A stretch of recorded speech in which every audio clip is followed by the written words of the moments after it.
సిలువచాన ఆరాధన కూటంలోనికి మిమ్మల్ని కూడా ప్రేమతో ఆహ్వానిస్తూ ఉన్న చేరి వచ్చిన సంఘాన్ని పెద్దల బృందాన్ని దేవుడు మనందరినీ దీవించి ఆశీర్వదించగా. పిల్లల రాత్రి వేళ పరిశుద్ధ గ్రంథం నుండి మార్క్సు వార్త 11వ అధ్యాయము 15 నుండి 17 వరకు చదవగా విన్నాం. మరొకసారి జ్ఞాపకం చేసుకున్నాం.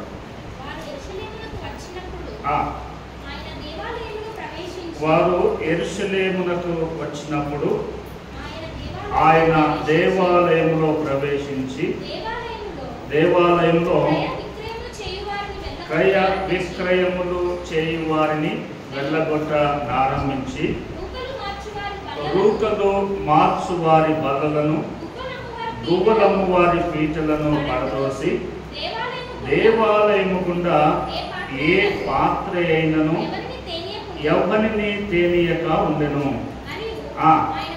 ఆయన బోధించుచు నా మందిరము సమస్తమైన ప్రార్థన మందిరం అనబడును అని వ్రాయబడలేదా? అయితే మీరు దానిని దొంగల గుహగా చేసితిరి.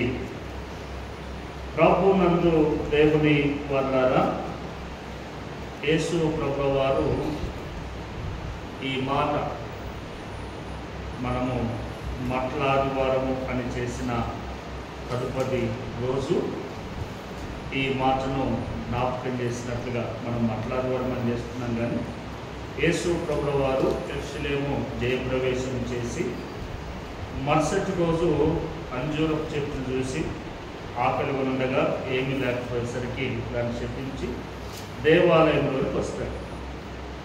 దేవాలయంలోకి రాగానే దేవాలయంలో యేసు ప్రభుల వారు చూడకూడనటువంటి కొన్ని సంగతులు, కొన్ని కార్యములు ప్రభువు చూశాడు. నిజానికి దేవుని మందిరము, దేవాలయము అనగా దేవుడు నివసించేటువంటి ఆలయం, దేవాలయం, దేవుని నివాసము చేసేటువంటిది. అటువంటి ఆలయాన్ని ఇక్కడ ప్రభు అన్నాడు, మీరు దానిని దొంగల గుహగా చేసేది అన్నాడు. అయితే ఇక్కడ ప్రభుల వారు దొంగల గుహగా చేయడానికి ఈ మాట అనడానికి ముందు ప్రభు దేవాలయంలో చేసినటువంటి లేదా దేవాలయంలో ప్రజల మీద చెప్పినటువంటి కొన్ని మాటలు లేదా ప్రజలు చేయుచున్నటువంటి కొన్ని కార్యములను ప్రభు ఇక్కడ జ్ఞాపకం చేశారు. అందుకే మన జీవితాలలో ఏ వ్యక్తి అయితే దేవాలయానికి, మందిరానికి ఏ వ్యక్తి అయితే ప్రాధాన్యతనిస్తాడో ఆ వ్యక్తి తప్పకుండా దీవించబడతాడు. ఆ వ్యక్తి సమాధానము కలిగి సంతోషముతో తన జీవితాన్ని వెళ్ళబుచ్చుకుంటాడు. ఎప్పుడు దేవాలయాన్ని దేవాలయముగా చూసిన దినాన. అందుకే ఈ మాటలు, దేవుని వాక్యాన్ని, ఈ లేఖన భాగాలను మనం చాలా జాగ్రత్తగా మనమందరం కూడా గమనించాలి. నేను ఎందుకు ఇన్ని పర్యాయాలు దేవుని వాక్యాన్ని జాగ్రత్తగా గమనించాలి అని చెబుతున్నాను అనంటే, మీ మీద కోపంతో తాపంతో కాదు, తెలుసుకోవాలి అన్నటువంటి ఉద్దేశం.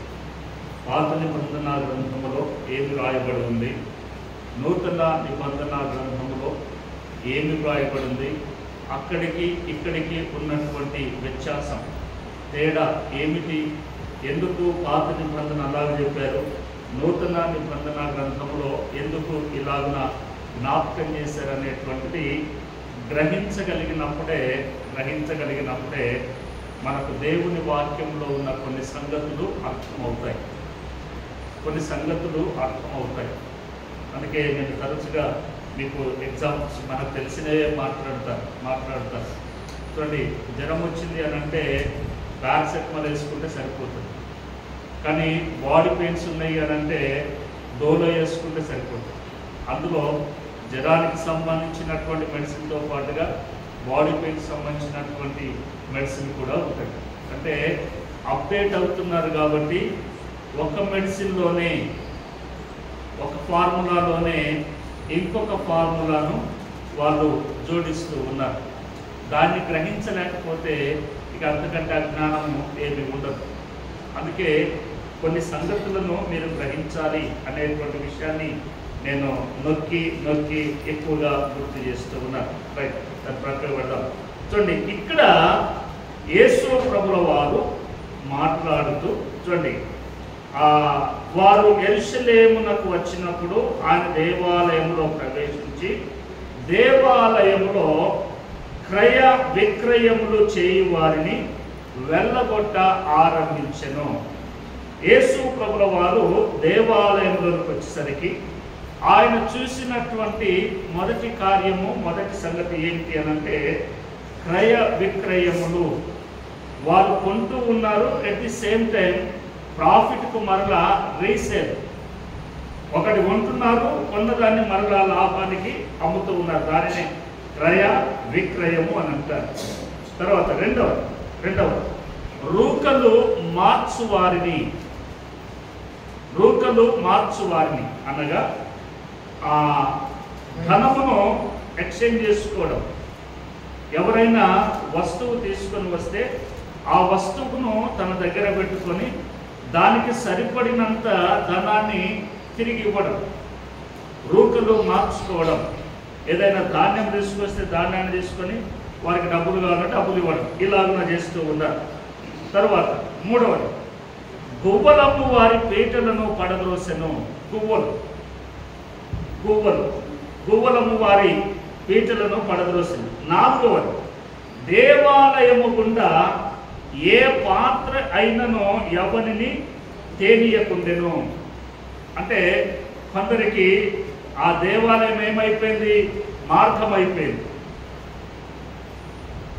దేవాలయం కొందరికి మార్గం అయిపోయింది. ఏమున్నది? చర్చిలోకి వెళ్ళిపోదాం. ఎవరేమంటారు? అందరిది. చర్చికి నేను అదే జ్ఞాపకం చేసిన దేవుని మాట ప్రకారమే, చర్చికి దేవాలయానికి నీవెంత విలువిస్తే అంతగా నీవు హెచ్చించబడతావు, అంతగా దీవించబడతావు. దేవాలయమును ఏ రూపకమునైనా పాడు చేసినా ఆ దెబ్బ మామూలుగా ఉండదు. అందుకే దేవాలయము గుండా చూడండి, ఏ పాత్ర అయిననో ఎవరిని తెలియకుండేది. చూడండి, మేము ఒక మాట మీకు గుర్తు చేస్తాను. ఇది నా పర్సనల్, నా వ్యక్తిగత నేను గుర్తు చేస్తాను. చర్చిలో ఫంక్షన్లు జరుగుతాయి. మీకు అర్థమైంది? చర్చిలో ఫంక్షన్ జరుగుతాయి. అందరు ఏ రూట్లో పోతారు? మా ఇంటి మీకు ఎదురు పోవద్దన్నాను అనుకోండి, ఎంత కోపం వస్తుంది? పోయేటోళ్ళు మామూలుగా పోదు.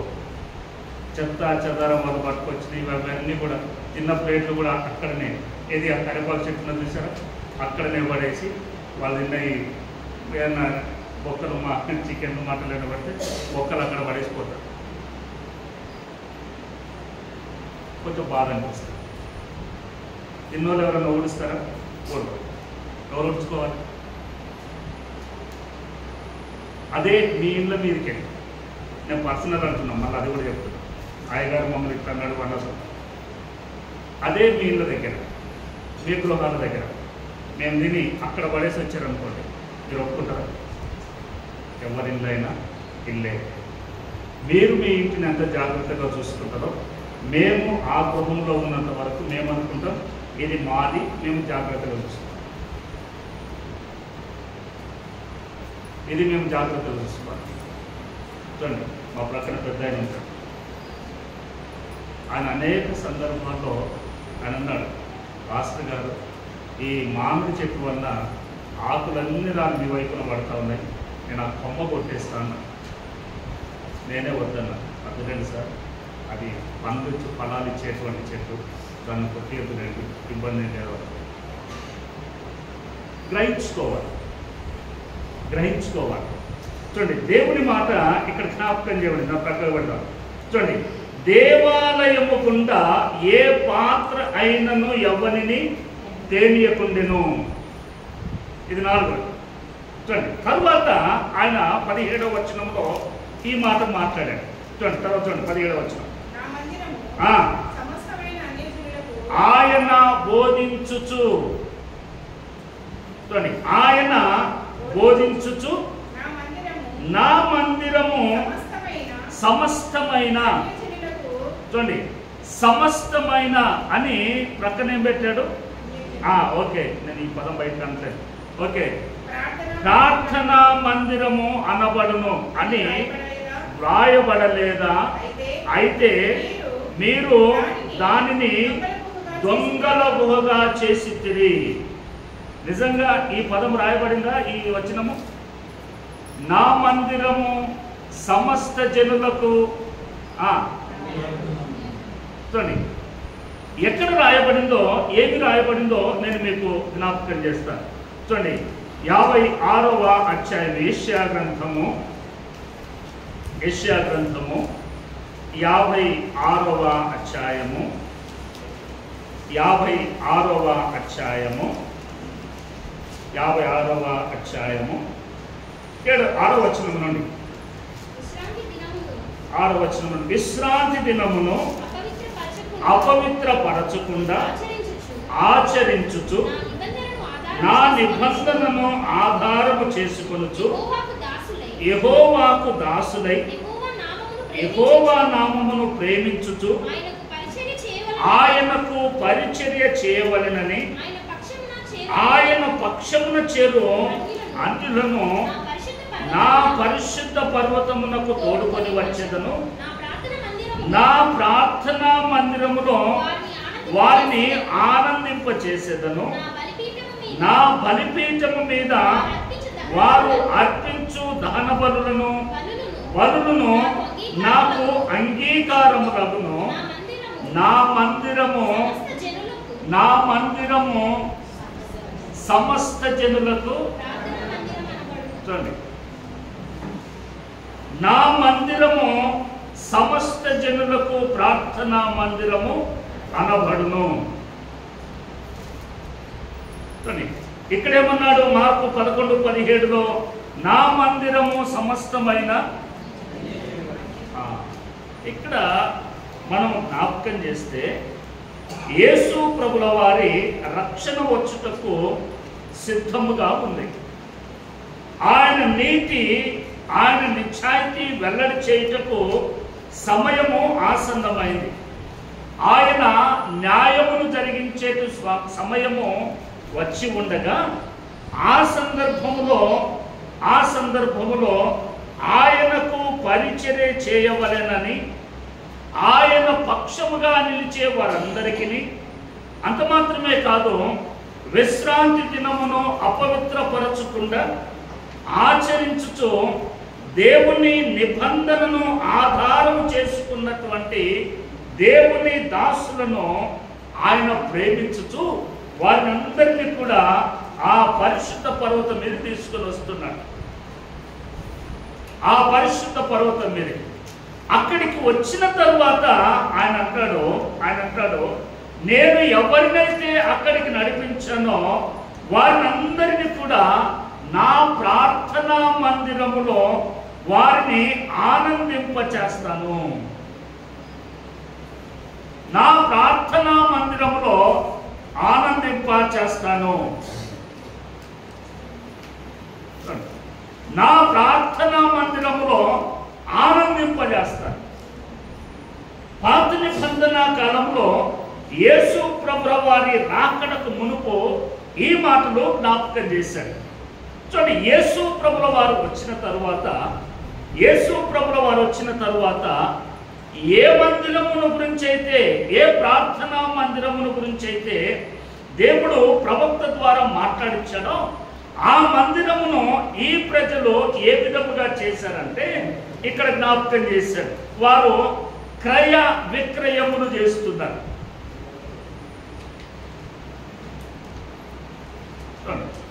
క్రయ విక్రయములు చేస్తున్నారు, రూకలు మారుస్తున్నారు, గువ్వలను అమ్ముతూ ఉన్నారు. తర్వాత ఆ దేవాలయం యొక్క రహదారులే వారి రాకపోకలకు, వారి వస్తువులను తెచ్చుకోవడానికి, వారి అవసరతను తీర్చడానికి ఆ మందిరం యొక్క ద్వారములు లేదా ఆ మందిరం యొక్క రహదారులే వారికి మార్గాలు అయిపోయాయి.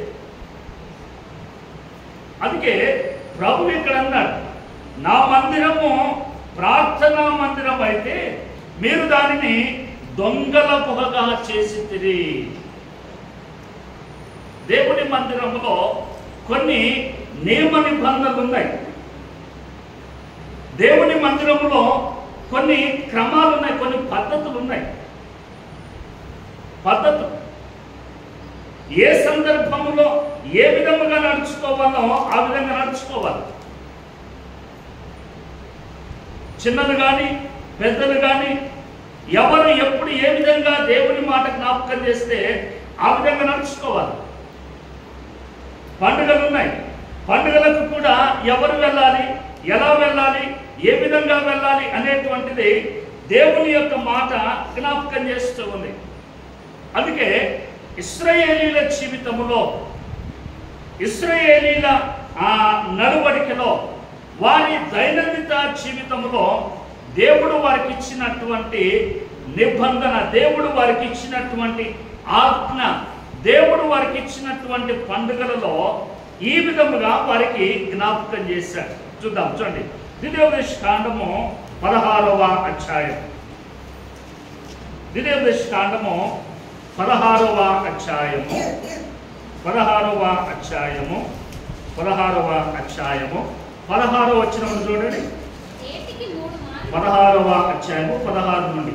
ఏటికి 3 మారులు, ఏటికి అనగా సంవత్సరమునకు 3 పర్యాయములు, 3 మార్లు అనగా చూడండి, పొంగని రొట్టెల పండుగలోను, వారముల పండుగలోను, పర్ణశాలల పండుగలోను నీ దేవుడైన యెహోవా ఏర్పరచుకుని స్థలమున నీ మగవారందరూ ఆయన సన్నిధిని కనబడాలి.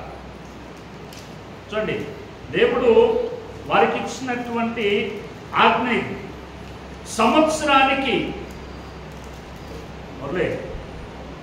సంవత్సరానికి ఎన్నిసార్లు గుళ్ళో ఉండాలి ఆ పండుగలో?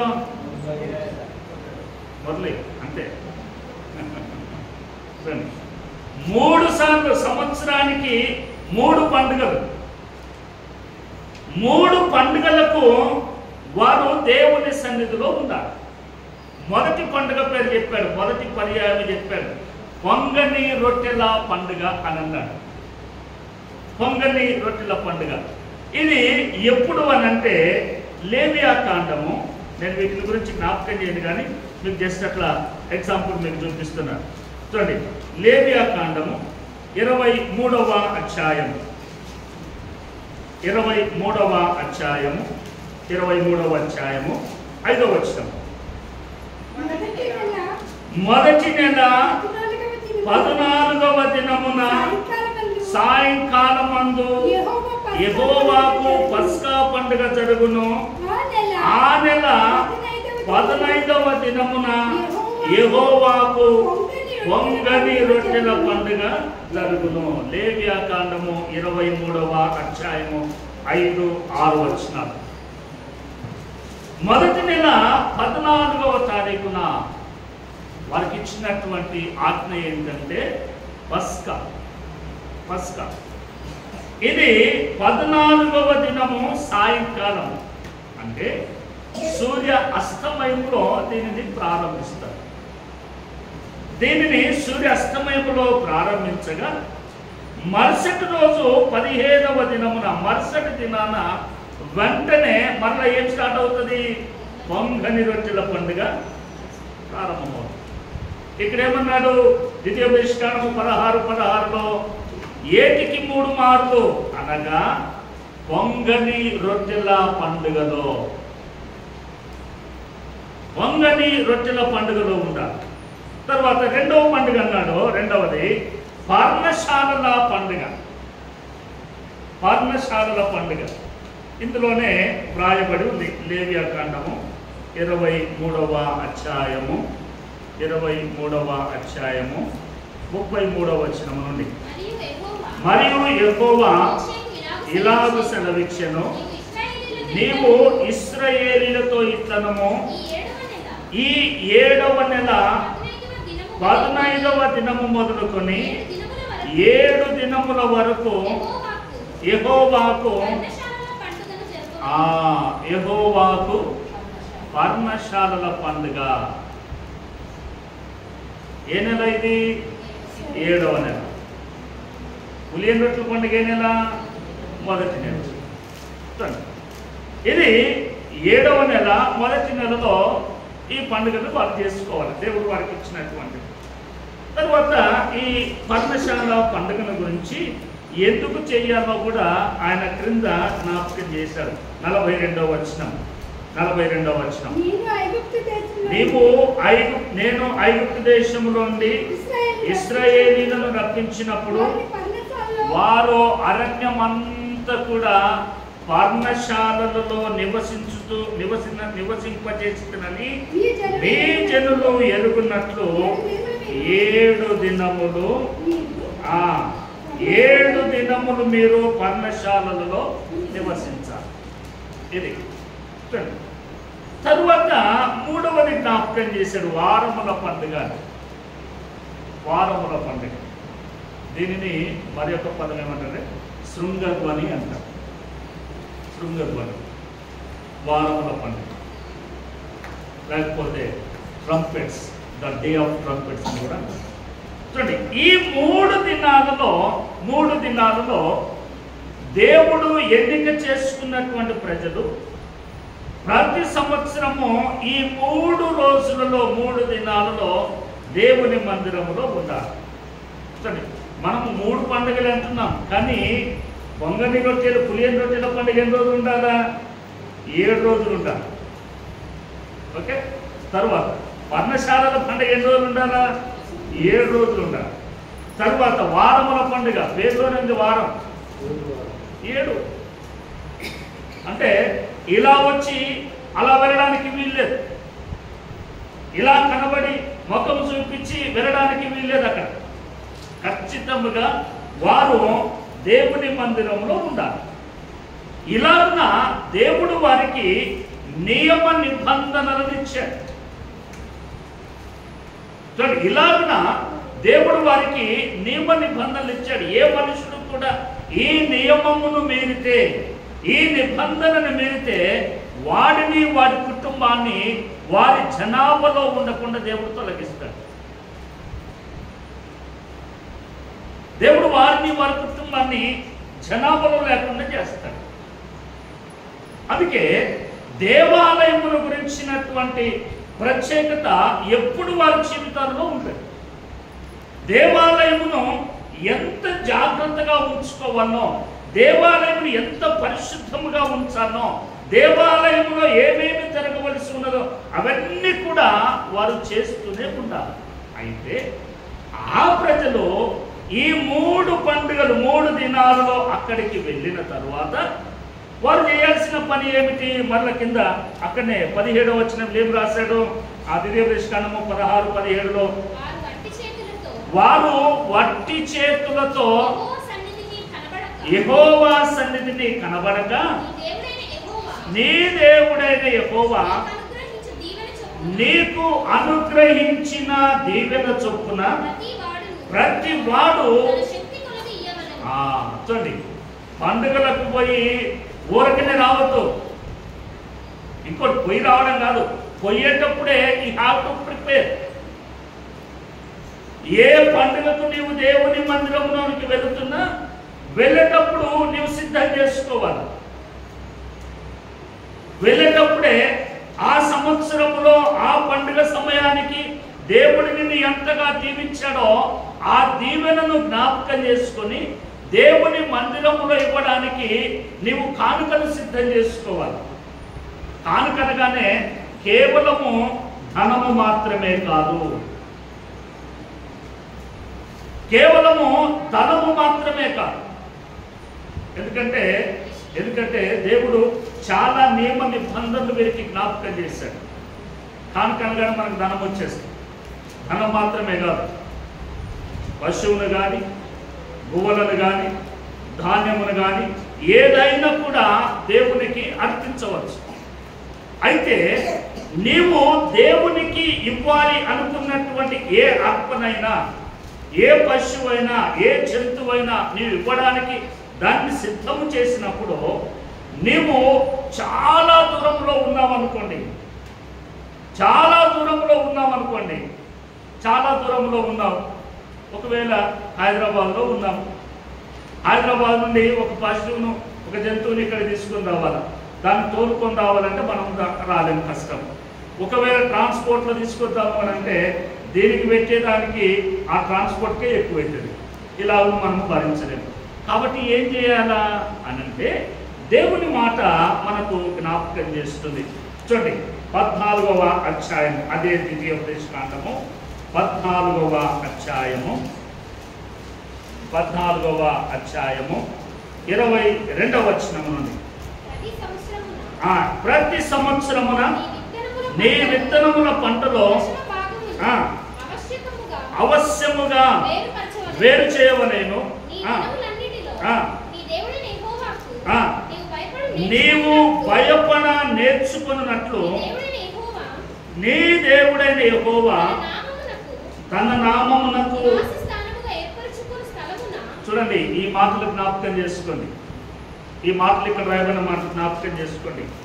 నీ దేవుడైన యెహోవా తన నామమునకు నివాస స్థానముగా ఏర్పరచుకుని స్థలమున ఆయన సన్నిధిని నీ పంటలో కానీ, నీ ద్రాక్షరసములో కానీ, నీ నూనెలో కానీ 10వ వంతును, నీ పశువులలో కానీ, నీ గొర్రె మేకలలో కానీ తొలిచూలు వాటిని అక్కడికి తెచ్చి మీరు తినాలి.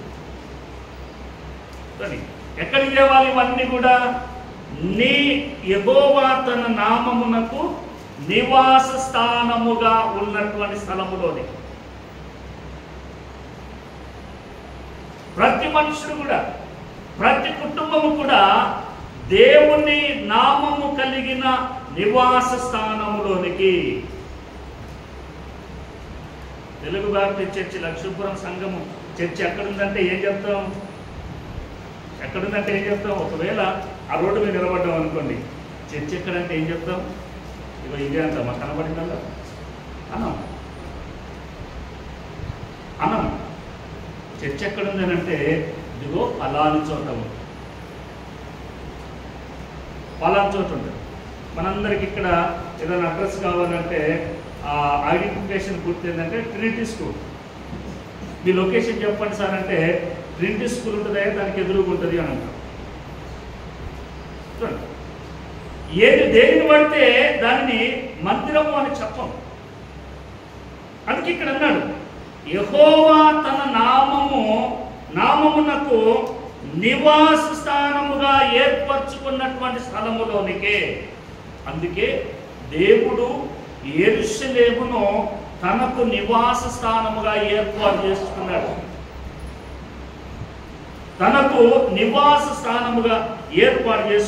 చూడండి అవన్నీ కూడా నువ్వు అక్కడ తేవాలి. 24వ వచనం చూడండి. నీవు వచ్చేటువంటి మార్గము దీర్ఘముగా అనగా దూరముగా ఉన్నందున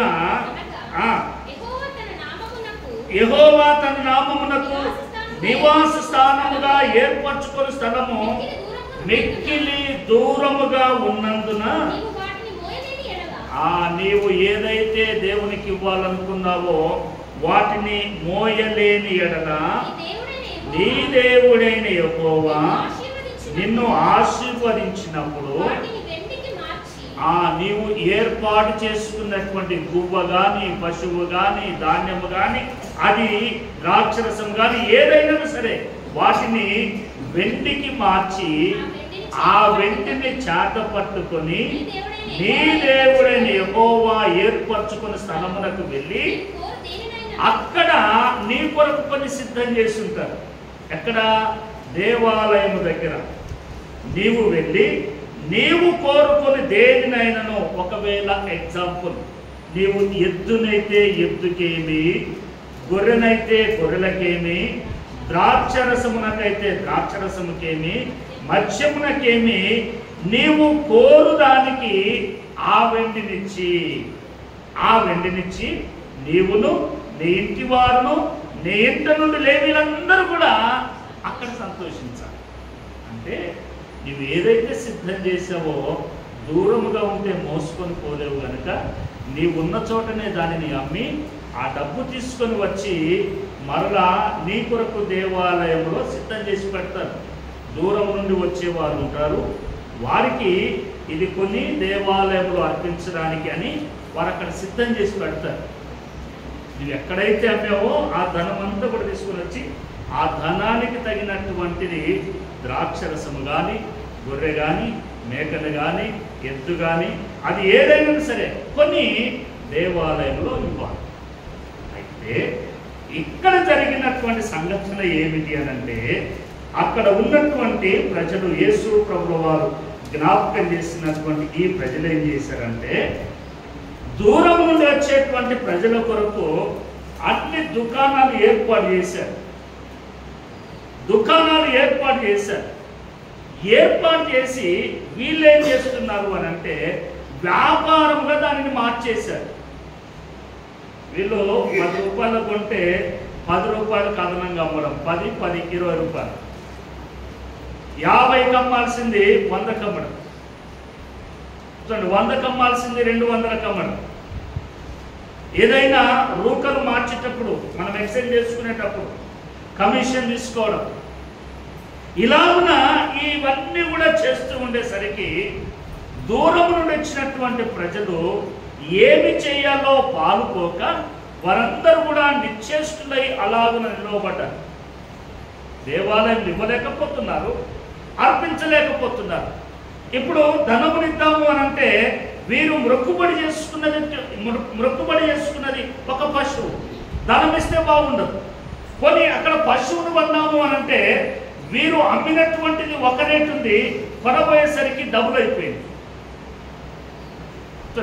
ఇక్కడ వ్యాపారం అయిపోతుంది. అందుకే యేసు ప్రభుల వారు వీటన్నిటిని చూసి గమనించి ఆయన అన్నాడు, దేవాలయములో మీరందరూ కూడా క్రయ విక్రయములు చేస్తున్నారు, మీరు వ్యాపారములు చేస్తున్నారు, మీరు చేయకూడనటువంటి పనులన్నీ కూడా మీరు చేస్తూ ఉన్నారు. అందుకే ఆయన అన్నాడు, నా మందిరము సమస్త జనులకు ప్రార్థనా మందిరం అయితే మీరు ఇప్పుడు వచ్చి ఏం చేశారో తెలుసా? అన్యులుగా మారిపోతూ ఉన్నారు. మీరు చేయకూడవన్నీ కూడా మందిరములో చేస్తున్నారు కనుక యు ఆర్ బికమ్ జెంటైల్స్. మీరు అన్యులుగా మారిపోయినట్లుగా మారిపోతుంది. ఏంటి ఇది అని ప్రభు వారిని గద్దిస్తూ ఈ మాటలను మాట్లాడి, ఇదిగో ఇక్కడ రాయబడి ఉండలేదా, ప్రవక్త అయినటువంటి యెషయా మీకు చెప్పలేదా, ఆ దినాన ఆయన మీకు ప్రవచింపలేదా అని జ్ఞాపకం చేస్తూ ఉన్నాడు. అక్కడ అలాగున జరగగా, అక్కడ అలాగున జ్ఞాపకం చేయగా చూడండి, యిర్మీయా ప్రవక్త కాలానికి వచ్చేసరికి యిర్మీయా ప్రవక్త కాలంలో దేవుని ప్రజలు ఇంకా ఆరితేరిపోయారు. ఒక 5 నిమిషాలు చూడండి, ఇంకా ఆరితేరిపోయారు. ఎలాగున ఆరితేరిపోయారు అని అంటే చూడండి, యిర్మీయా గ్రంథము 7వ అధ్యాయం చూడండి, యిర్మీయా గ్రంథము 7వ అధ్యాయము మొదటి వచనం చూడండి. యెహోవా యొద్ద నుండి ఇర్మీయాకు ప్రత్యక్షమైన వాక్కు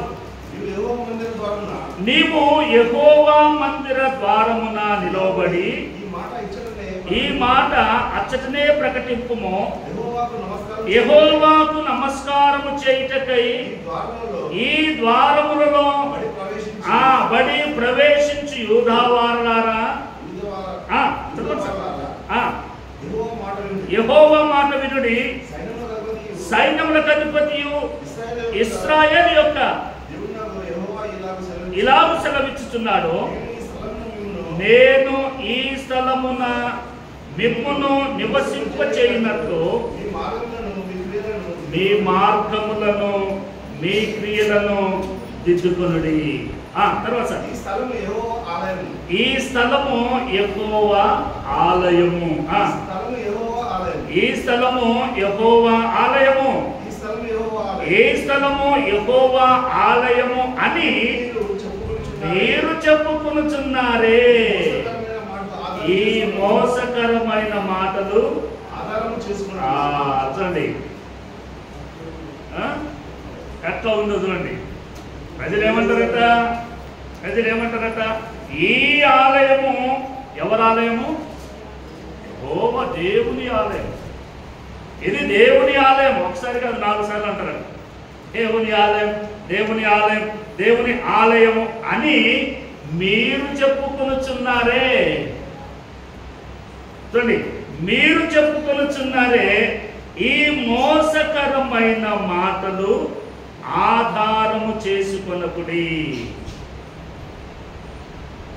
ఈ మోసకరమైన మాటలు ఆధారము చేసుకొనకుడి అని జ్ఞాపకం చేస్తూ కింద ఒక్క మాట చూడండి సార్. తర్వాత అలాగనక మీ మార్గములను మీ క్రియలను మీరు యథార్థముగా చక్కపరుచుకొని ప్రతి వాడు తన పొరుగు వాని ఎడల తప్పక న్యాయము జరిగించి పరదేశులను తండ్రి లేని వారిని విధవరాలను బాధింపకయు ఈ చోట నిర్దోష రక్తము చిందింపకయు మీకు కీడు కలుగచేయు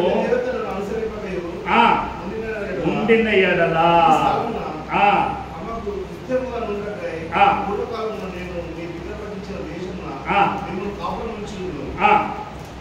ఇదిగో అబద్ధపు మాటలను మీరు నమ్ముకొనుచున్నారు, అవి మీకు నిష్ప్రయోజనములు.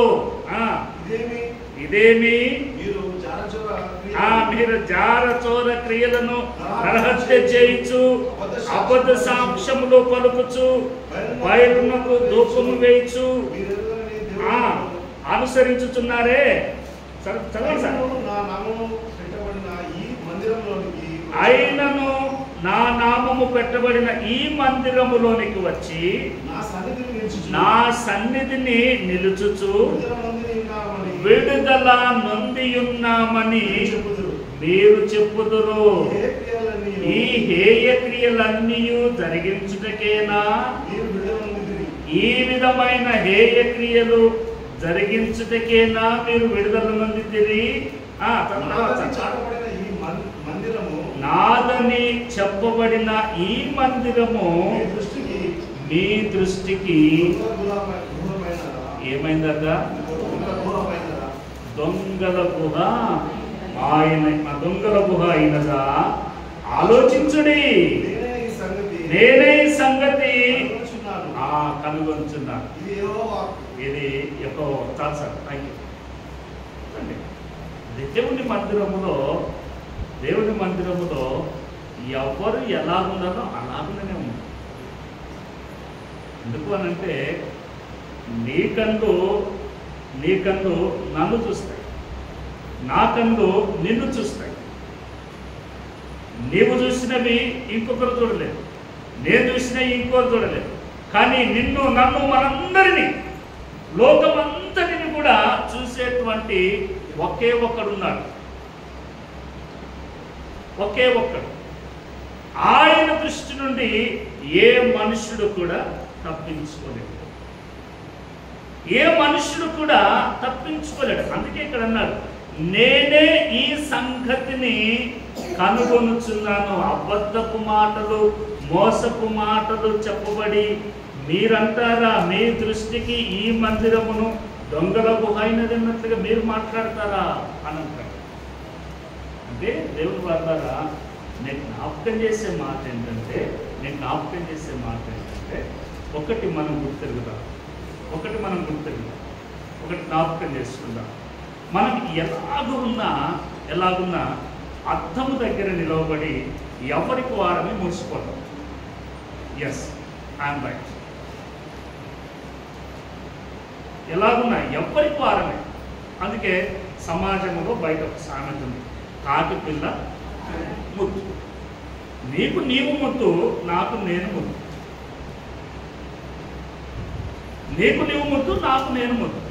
అట్లనే నీకు నాకు ఏది ముద్దుగా ఉండాలి అని అంటే దేవుని మందిరం, నిన్ను నన్ను మనందరినీ సంతోషపెడుతున్నటువంటి ఈ మందిరము ముద్దుగా ఉండాలి. ముద్దుగా ఉండాలి అని అంటే నీవు చేయవలసిన బాధ్యత నీది. నువ్వేం చేయాలో ఆ బాధ్యత నువ్వు తప్పకుండా నెరవేర్చాలి. నేను అందరు ప్రతిరోజు 40 రోజులు ఇప్పటికి నేను ప్రతిరోజు నేను ఊరికి అంటున్నాను, తప్పగా అనుకోకండి. ప్రతిరోజు నేను గమనిస్తాను. మనందరికి స్నాక్స్ చేస్తాను. రాలిపడతాయి. సమోసా ఇచ్చిందనుకోండి, సమోసా ఇచ్చినప్పుడు ఆ పీసులు ముక్కలు ఇరిగి కింద పడితే ఏమవుతుంది? చీమలు వస్తాయి. ఎవరికి ఇబ్బంది? దీన్ని ఏమంటానంటే మనం తీసుకుంటున్నాం, జాగ్రత్తగా తీసుకున్నాం. ఇచ్చే పిల్లలు కూడా జాగ్రత్తగా ఇస్తే బయటికి పోయినాక అది కింద పడ్డా ఏం లేదు, మనం తినకుండా ఏం లేదు. మందిరంలో దాన్ని తింటే లేదా మందిరంలో ఆ ముక్కలు పడితే చీమలన్నీ చేస్తాయి. చీమలు చేరడం ద్వారా మీకేంటి సార్ మాకేంటి నష్టం అంటారేమో. చీమలు చేరడం ద్వారా ఇక్కడ ఉన్నటువంటి ఈ పిఏ సిస్టమ్, ఈ మైక్ సిస్టమ్ ఉంది, ఈ కార్డులోని కనుక చీమలు పోయాయి అని అంటే దాన్ని తినేస్తాయి. దాన్ని తిన్నాయి అని అంటే ₹1,00,000 నువ్వేం చేసినా నిరుపయోగం. తర్వాత కీబోర్డ్ ఉంది, మన కీబోర్డ్లోకి పోతే చీమలు పోయినాయి అనుకోండి, ఆ వైర్లన్నీ కూడా తీయకుంటాయి, అవి తినేసినట్టు పనికిరావు. తర్వాత మీరందరూ కూడా నేను ఖచ్చితంగా జ్ఞాపకం చేస్తాను, మీరందరూ కూడా ఫ్యాన్లో ఉంటేనే కూర్చుంటున్నారు. కానీ ఫ్యాన్ వేసుకొని కూర్చుంటున్నారు. పోయేటప్పుడు నేను ఫ్యాన్ కింద కూర్చున్న ఫ్యాన్ బంద్ చేద్దామని ఎవరైనా బంద్ చేస్తున్నారా? మీ కరెంటు బిల్లు ఎక్కువ వచ్చింది అనుకోండి, పిల్లలకు ఓపెన్ చేస్తారు, అందరినీ ఓపెన్ చేస్తారు. మరి మందిరం అంటే నేనేమంటే ప్రతి వారి బాధ్యత. అందరు వెళ్ళిన తర్వాత నేను తాళం వేసుకొని పోతాను. తాళం వేసే పని నాది కాదు అసలు.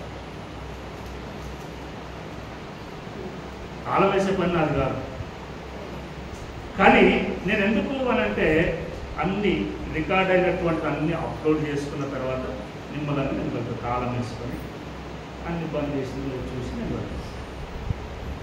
ఇది ప్రతి వారు కూడా ఇది నాది, నా బాధ్యత అనేటువంటిది మనం గుర్తించాలి. దేవుని మందిరం, ఈ మందిరం మాది, ఈ మందిరం మాది, ఈ మందిరం ఈ డంక కాదు. ప్రతి వారు కూడా మందిరము పట్ల చేయవలసినటువంటి ధర్మము, బాధ్యత ప్రతి వారికి ఉంది. నాకేందండి, నేను కాంకరిస్తున్నా, నేను ఇట్లనే ఉంటాను. నో, దేవుడు కూడా నీకు అట్లనే చూపిస్తాడు. ప్రతి వారు కూడా ధర్మం, ప్రతి వారికి కూడా. అందుకే ఆ దినాన యేసు ప్రభుల వారు యెరూషలేము దేవాలయంలోనికి వెళ్ళినప్పుడు అవన్నీ చేస్తూ ఉండగా ఆయన కోపం వచ్చేసింది. అసలు దేవుని కోపం రాదు, ఆయన కోపం రాదు. ఆయన గురించి ఏం రాయబడింది? యోహాను 1వ పత్రిక 4వ అధ్యాయంలో దేవుడు ప్రేమా స్వరూపి, ప్రేమ అయి ఉన్నాడు.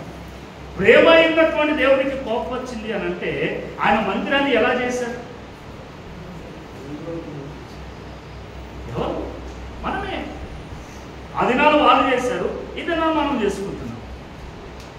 అందుకే ప్రభువుకు కోపం వస్తే మనం ఎవ్వరం కూడా ఆయన ముందు నిలవకూడదు. అందుకే ప్రభు అన్నాడు, ఆయన మందిరంలో మనందరినీ కూడా ఆనందింపజేసేటువంటి స్థలమే దేవుని మందిరం. మనందరినీ కూడా సమాధానంగా సంతోషముగా ఉంచేటువంటి స్థలమే మందిరం.